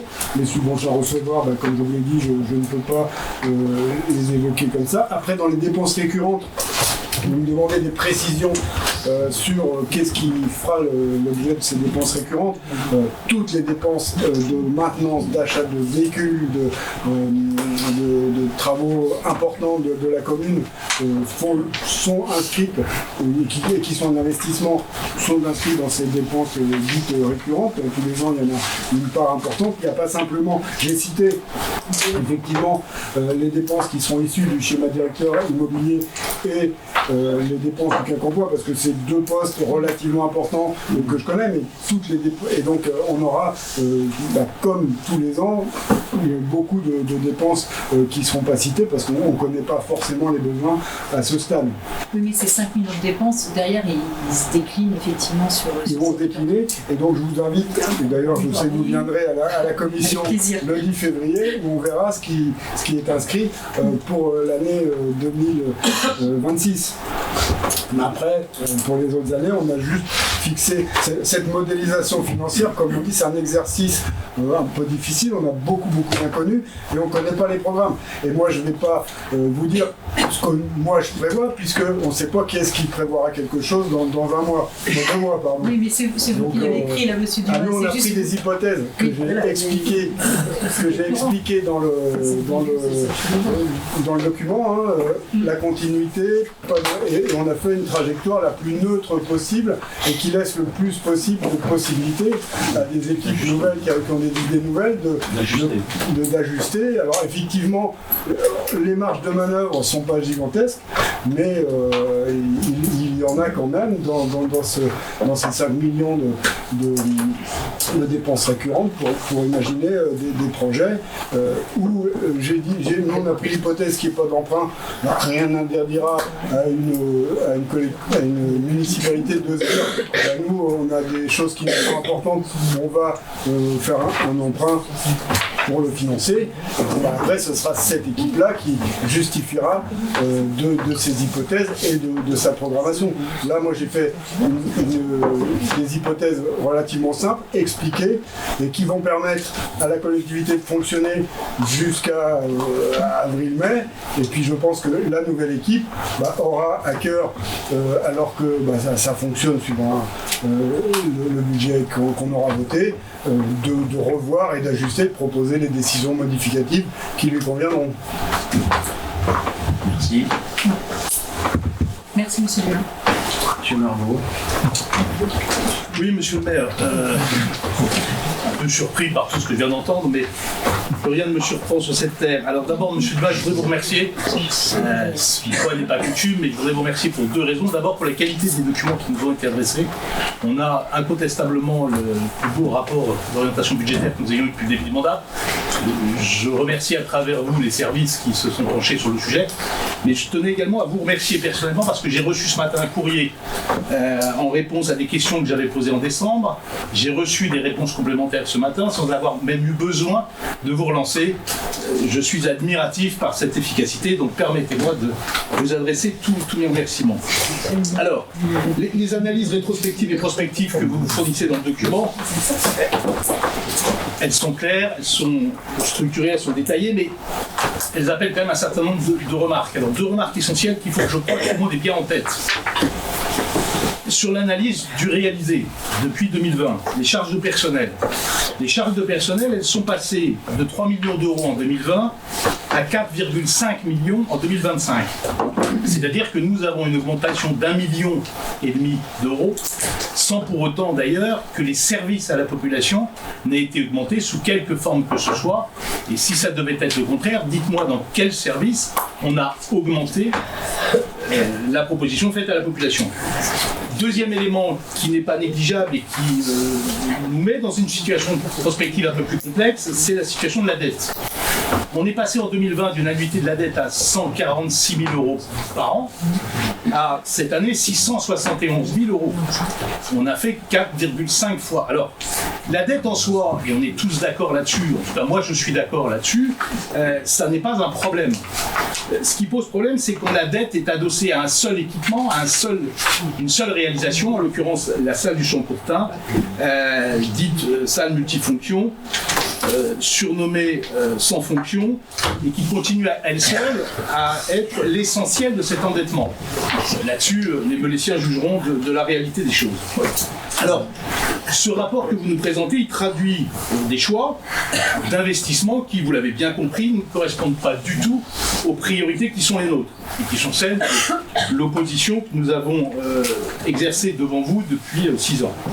Alors, l'investissement est une nécessité. Nos orientations à nous sont très différentes, tant sur la nature des projets que sur le calendrier tel qu'il doit être défini. Première priorité absolue que nous mettrons dans le budget, c'est d'affirmer la problématique de la sécurité avec l'inscription dès 2026 d'un budget d'amélioration de l'éclairage public et de déploiement de la vidéoprotection. Nous lancerons, monsieur le maire, c'est un débat d'orientation budgétaire. C'est un débat d'orientation, monsieur le maire.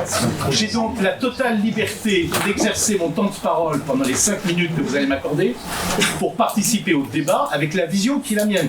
Oui. Je ne vois pas en quoi cette vision, vous voudriez l'interrompre.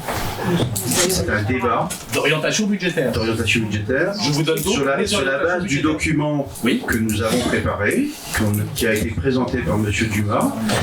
Ce n'est pas un débat pour refaire d'autres priorités et il y a un autre document d'orientation. Monsieur le maire, j'ai bien le droit de vous dire par rapport aux deux documents que nous avons sous les yeux, ce qui ne me convient pas et ce que nous ferions le cas échéant. C'est bien ça un débat. Mais ce n'est pas l'objet de ce soir. Ça. Ah bon? Alors, pas du tout. L'objet de ce soir, c'est de débattre sur le document d'orientation budgétaire. Je débat sur le document d'orientation budgétaire. Parce que vous dites que c'est pas celui-là que vous auriez fait. Voilà, ça fait partie d'un débat de ne pas être d'accord. À partir du moment où vous dites que c'est pas celui-là que vous auriez fait, c'est pas ces priorités-là, c'est ce que vous avez dit tout à l'heure. Bon, j'ai pas le droit de donner les miennes. Si, donc bon, ben voilà, je vous donne juste les miennes. Bon, on va vous écouter sur ce que vous auriez fait. Vous êtes en train de mettre une censure sur l'exercice de l'opposition à laquelle on a parlé. Qu'est-ce qui vous gêne, monsieur le maire, dans le fait que je puisse? Non mais c'est pas une censure. On a exprimé les orientations budgétaires. Le législateur a prévu un débat d'orientation budgétaire. Oui, c'est ce que nous faisons ce soir. Chaque conseiller municipal a un temps de parole qui lui est alloué et il a le droit de s'exprimer sur ce débat d'orientation budgétaire en critiquant ou en ne critiquant pas ce qui a pu être dit, en posant des questions ou en complétant et en faisant faire valoir sa propre vision. C'est ça le principe du débat. C'est vrai. Alors pourquoi vous m'interrompez et vous ne me laissez pas terminer? Non, parce que tel que vous commenciez à vous exprimer, vous apprêtez à présenter de nouvelles orientations budgétaires. Oui, puisque les miennes ne sont pas les vôtres, je fais part des miennes. Ça, alors j'ai donc le droit de dire ce que seraient les miennes. Non, mais dites-moi, monsieur le maire, que je n'ai pas le droit de le faire. Vous pouvez dire ce que vous auriez fait. C'est fascinant. Non, mais c'est fascinant, monsieur le maire. Vous allez me dire ce que je dois dire maintenant. Ah si. Si, parce que vous allez me donner l'autorisation sur certaines choses et pas sur d'autres. Écoutez, on vous écoute. C'est sur un débat d'orientation budgétaire sur la base de ce qui a été présenté. Voilà. Tel que Mme Renaud l'a fait avec ses commentaires, ses questionnements qui ont été exprimés de manière très claire. Alors, je vais transmettre à la presse mes propos de telle façon qu'ils puissent être au moins relatés de façon sincère et démocratique, puisque vous m'empêchez. Donc, je vais terminer, monsieur le maire. Je vous empêche pas. Si, vous m'empêchez de parler, puisque vous m'empêchez de... Alors, laissez-moi terminer. Allez-y. Laissez-moi terminer. Allez-y. C'est fascinant. Cette volonté que vous avez de faire taire votre opposition.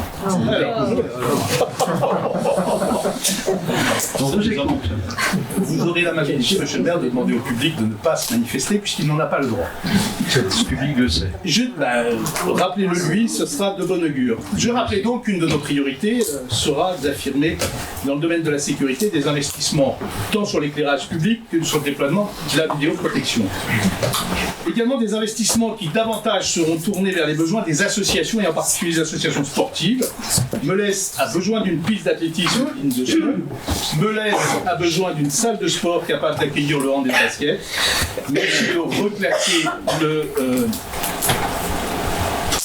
judo dans des conditions acceptables. Melesse a besoin de vestiaires entièrement rénovés au Champ-Courtin. Melesse a besoin de remplacer les vestiaires du rugby qui sont aujourd'hui dans un état absolument indigne. Melesse a besoin de poser les bases d'un véritable projet culturel.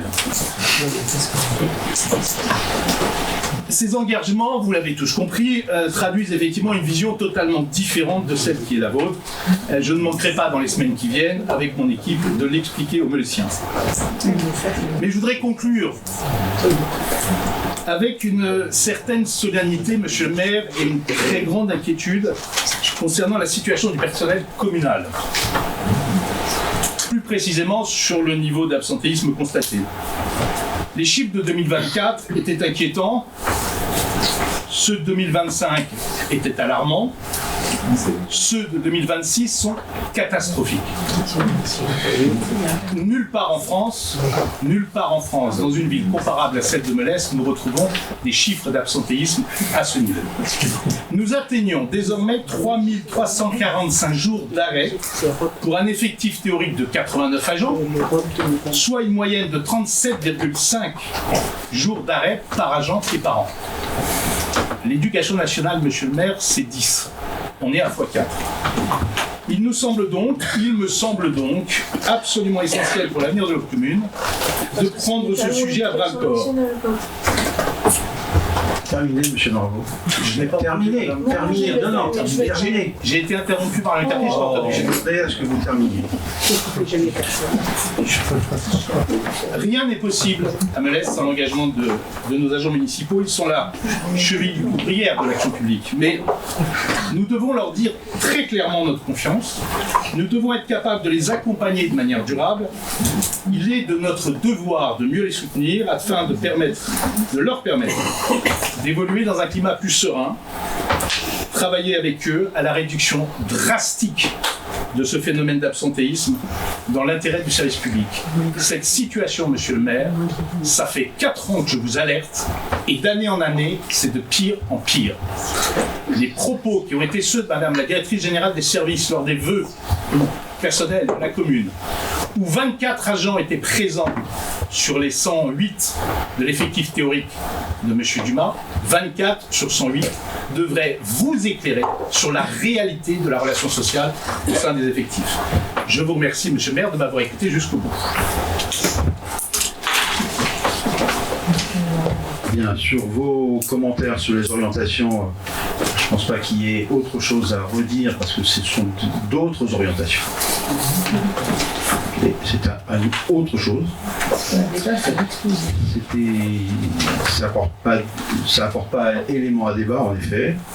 Sur sur quoi vous avez terminé, je peux vous assurer que un niveau d'absentéisme est élevé, en effet. C'est pas pour autant qu'il y a un effet, au contraire. Il y a un travail régulier qui est fait au niveau des services pour faire en sorte que les choses puissent s'améliorer et avec une attention particulière au travail qui est assuré par l'ensemble des agents de la collectivité qui en effet œuvrent pour le service public local.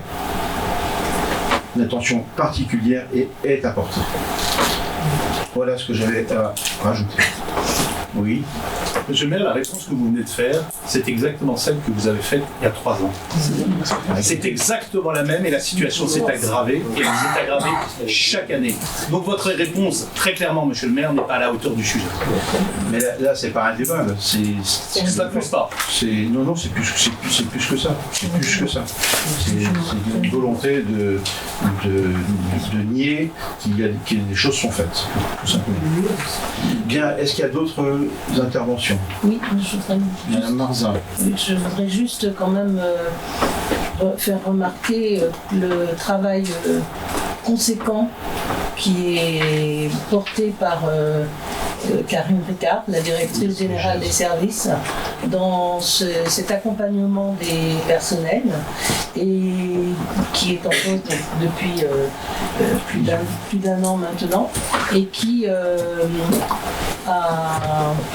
œuvre tous les jours pour que le climat au sein de la collectivité soit le meilleur possible. Ceci dit, il y a des personnels qui sont absents pour raisons de santé et autres soucis. Ce n'est pas le lieu ici pour en faire le détail, mais nous ne faisons pas d'amalgame. Merci. Merci Madame Marzin de ce que vous venez de dire. Madame Renaud. Oui, effectivement, dans les continuités des propos de Madame Marzin, j'ai remercié aussi, et M. Dulin est témoin, l'équipe finance aussi la semaine dernière, parce que de nous avoir produit aussi rapidement un rapport d'orientation budgétaire, comme M. Marvaux le disait, de très bonne qualité. Et voilà, j'ai remercié également l'équipe, parce que je sais que c'est une charge de travail importante, et d'avoir donné ces éléments-là, et surtout hâte de participer le 10 février prochain À la suite. Merci.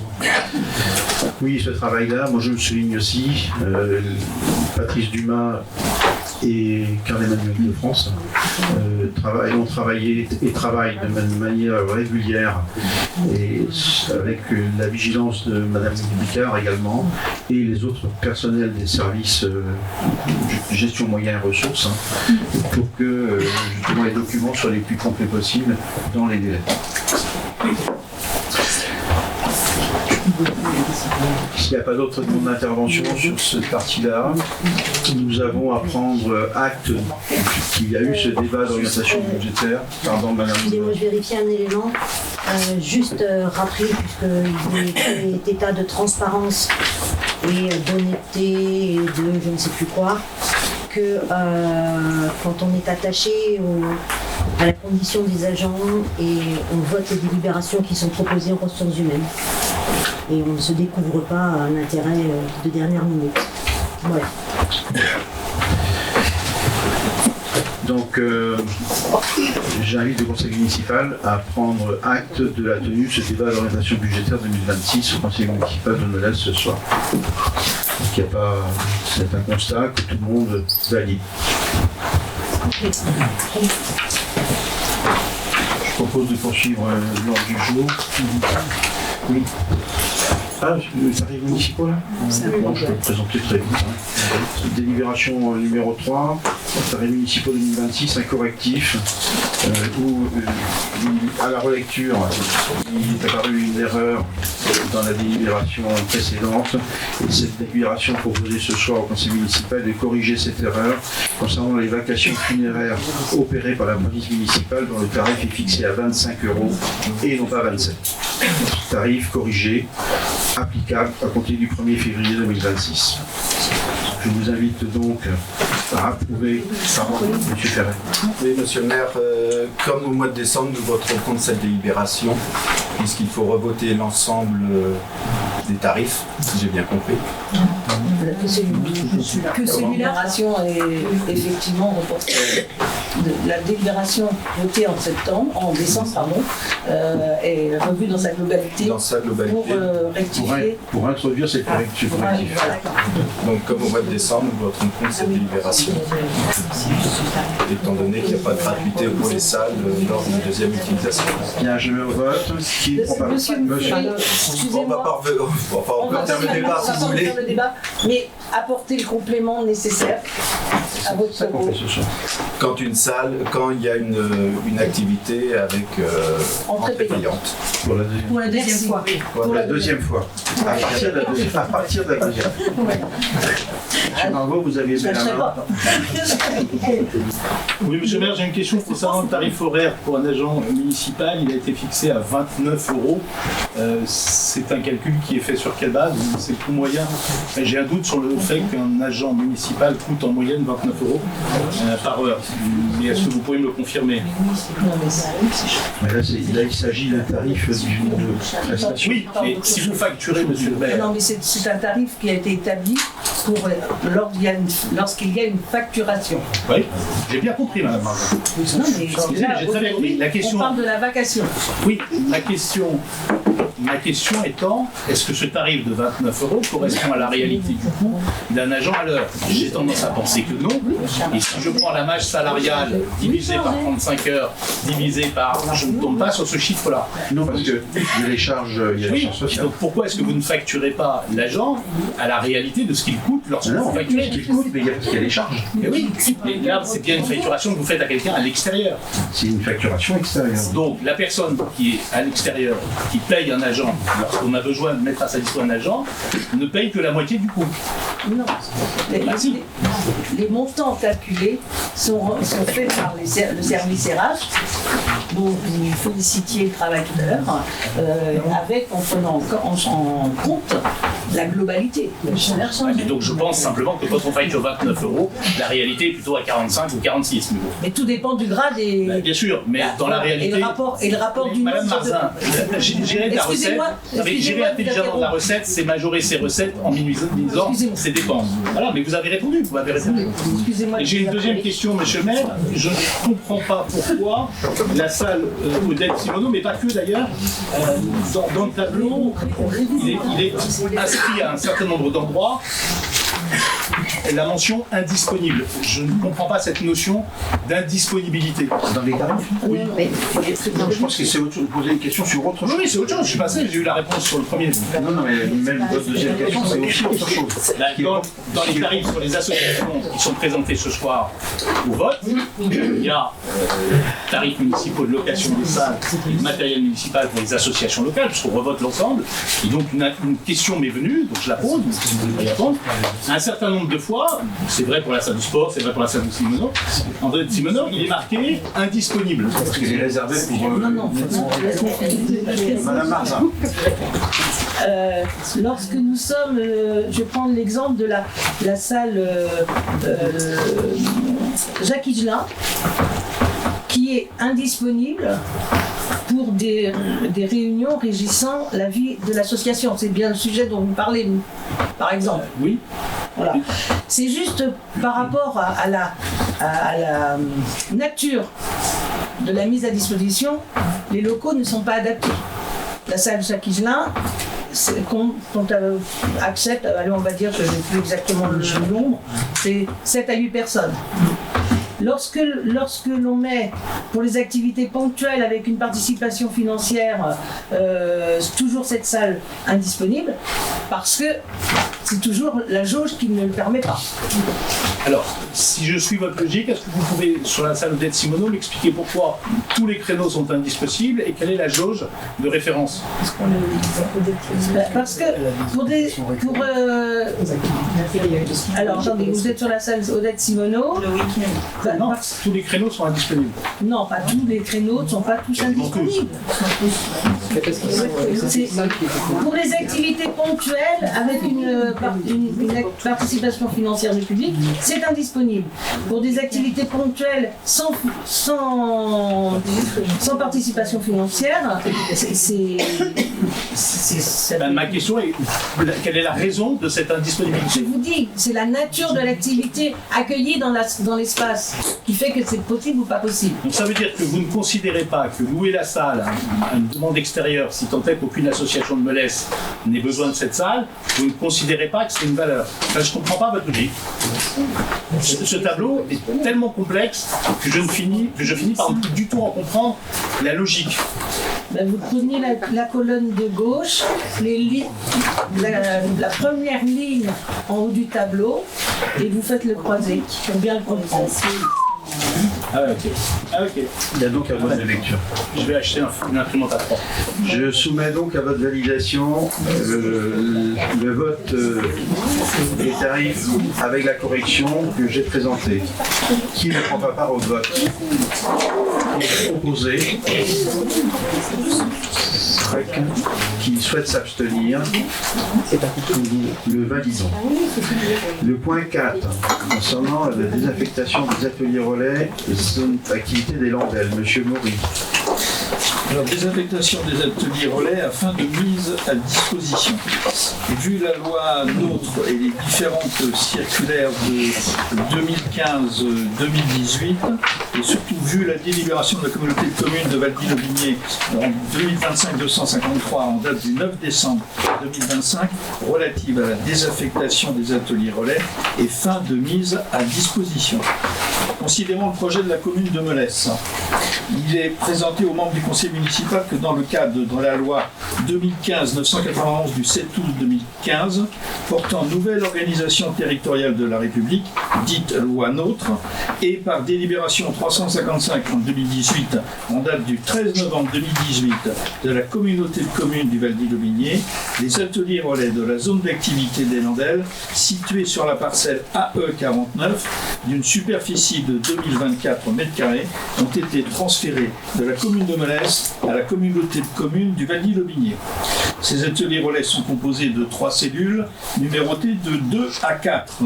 La communauté de communes Valdy-le-Binier et la commune de Melesse ont signé un procès-verbal de mise à disposition de biens d'équipement à la suite du transfert de la compétence développement économique au bénéfice de la première cité communauté de communes Valdy-le-Binier.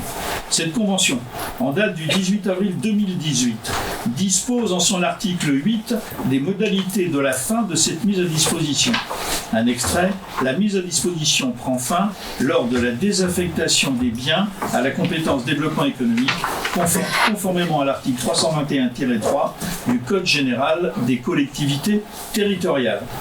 La commune de Melesse a fait part de son intention de réaliser une cuisine centrale sur la parcelle AE49 en lieu et place des ateliers relais. Les 3 cellules d'activité objet de la convention sont aujourd'hui vides de tout occupant et ne font l'objet d'aucun bail ou de convention de mise à disposition à l'égard d'un tiers par la communauté de communes. Elles ne sont plus adaptées, vu leurs caractéristiques, à être maintenues en tant qu'ateliers relais à vocation économique.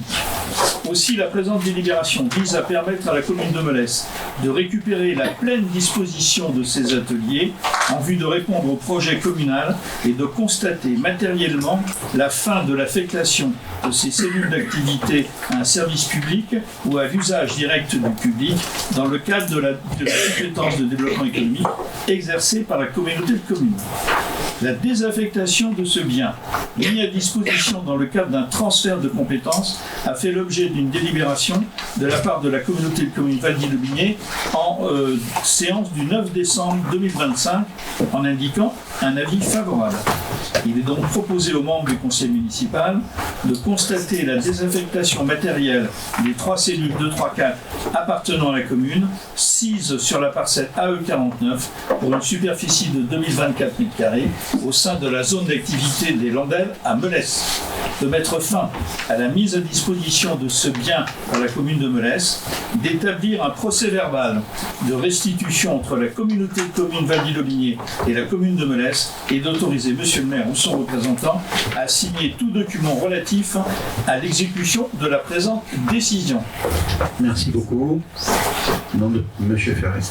Oui, merci. La parcelle AE48 appartient déjà à la commune? Appartient à la communauté de communes. Communauté de communes. Oui. Il est utilisé par les équipes voiries de la communauté de communes. Donc ne sera pas inclus dans le projet de cuisine centrale. C'est quelque chose qu'on verra un peu plus tard. Je soumets à votre validation.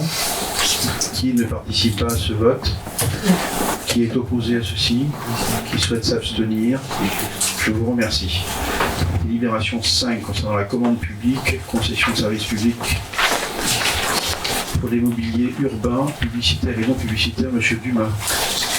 Le conseil municipal du 25 juin 2025 a approuvé le principe et la mise en œuvre d'une procédure de concession de services pour la mise à disposition, l'installation, la maintenance et l'entretien de mobilier urbain publicitaire et non publicitaire pour la commune. Donc on parle des abribus principalement et des sucettes qui sont à Melesse. 2 candidatures ont été reçues à la suite de la consultation organisée et après analyse de ces 2 candidatures, la commission concession réunie le 18 septembre 2025 a émis un avis favorable à l'agrément des 2 candidatures. Les 2 sociétés P.Video et JC Deco ont été invitées à remettre une offre le 3 novembre suivant. Seule la société JC Deco a répondu et son offre a été analysée et une négociation a été menée. La négociation a notamment porté sur la possibilité de mettre en place du mobilier reconditionné plutôt que du neuf, ainsi que sur les échéances de remplacement des abris voyageurs. Et notamment, on a négocié le fait de pouvoir en avoir 4 de renouvelés à court terme au lieu d'un renouvellement progressif. Donc on aura des abris voyageurs neufs plus rapidement. La commission concession réunie le 16 décembre s'est à l'unanimité prononcée favorablement pour l'attribution du contrat de concession à la société JC Deco. Pour rappel, lors de cette réunion, la note finale de JC Deco avec les critères qu'on a vus était de 96%. Alors, il n'y avait qu'une note, on n'a pas pu la comparer avec une autre, mais l'offre répondait à l'ensemble des choses demandées. Il est donc proposé au membre du conseil municipal après les questions. On verra. Si vous avez des questions à ce sujet-là, excusez-moi. De valider ceci et m'autoriser à le signer, moi ou mon représentant. Avez-vous des questions, M. Marot? Oui, juste une question, M. Maire, on n'a pas le contrat. Il n'était pas joint. Non, Il n'est pas sur les livres, non? Non. Il n'était pas joint. Moi, je veux bien me prononcer sur un document, mais si on n'a pas le contrat, ça va compliquer quand même. Comment?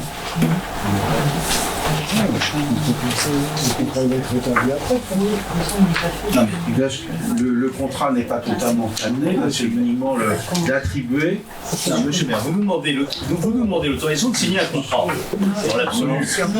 D'accord, ok. Signer un contrat de concession. Ben, c'est pas un contrat. Non mais attendez, vous nous demandez bien l'autorisation de signer un contrat. Et vous nous dites, bah, le contrat on vous le montre pas, mais il est bien, non mais il est bien, il a eu 96%. Ben, je dis, non, il est bien. Monsieur Dumas qui a dit ça. Oui, M. Dumas nous a dit que l'analyse des offres avait fait 96%. Mais on n'a pas le contrat. C'est pas grave. Donc je m'abstiendrai parce que je ne peux pas voter M. le maire sur un contrat que je n'ai pas vu. Mais vous allez l'adopter puisqu'il est bien. Mais je suis admiratif de ceux qui seront capables ce soir d'adopter un contrat qu'ils n'ont jamais vu. Laisse-le. Bon. Confiance à la commission. La confiance n'exclut pas le contrôle, monsieur Dumas, vous le savez bien, et avec vous, à coup de 100 000, on a souvent raison. S'il vous plaît. S'il vous plaît. Bien, je considère que les conseillers municipaux n'ont pas à disposition l'ensemble des éléments d'information. Donc la délibération, je la retire. Je la présenterai au prochain conseil. C'était le dernier point de l'ordre du jour du conseil municipal de ce soir. Monsieur Marot. J'ai juste une question, monsieur le maire, avant qu'on termine. Des travaux ont été démarrés place de l'église pour l'enfouissement de containers de points d'apport volontaires. Oui. On a vu les équipes faire les trous, on a vu les équipes reboucher les trous. On peut avoir l'histoire. L'histoire, c'est tout simplement que le sous-sol a été encombré et que l'information n'était pas... Et par des réseaux, monsieur le maire? Comment? Par des réseaux? Oui, par des réseaux. Ça veut dire qu'on n'a pas une cartographie sur la place de l'église à jour des réseaux? Des réseaux anciens comme celui qui a été découvert. Vous pouvez me rappeler en quelle année la place de l'église a été refaite intégralement? 2012. D'accord, donc en 2012, il n'y a pas eu un état des lieux sur les réseaux. On ne l'a pas retrouvé dans les archives de la commune. Et vous n'avez jamais, vous, demandé à ce qu'il soit fait? C'était pas moi. Non mais depuis, vous êtes là depuis 12 ans. Ça aurait pu vous intéresser, vous aviez en projet la végétalisation de la place. Vous pouvez imaginer que vous aviez fait des recherches. La végétalisation de la place n'implique pas d'aller vérifier les réseaux à 3 mètres de profondeur. Et vous voulez pas nous dire quel type de réseau il y a à 3 mètres sous cette place? Si, c'est l'existence d'un très ancien puits qui a été découvert. Probablement dans l'ancien cimetière. Et du coup, qu'est-ce que vous prévoyez pour l'enfouissement de ces containers? Eh bien, une autre localisation a été recherchée après avoir vérifié la présence de réseaux au sous-sol. Les travaux devraient être programmés pour le mois de février. Et pour être installé où, du coup? Toujours sur la place de l'église, mais côté ouest. Donc sur un trottoir devant chez les commerçants? Non, pas sur un trottoir. D'accord, mais devant chez les commerçants? À bonne distance malgré tout. Malgré tout. Je ne connais pas la distance malgré tout, monsieur. La distance, ça se chiffre en mètres, pas en malgré tout. Et ceci ne se fait pas sans que les commerçants les plus proches soient naturellement consultés. Consultés, mais est-ce qu'ils ont donné un accord? Oui. Bien, je vous propose de lever la séance. Je lève la séance de ce soir. Je vous remercie.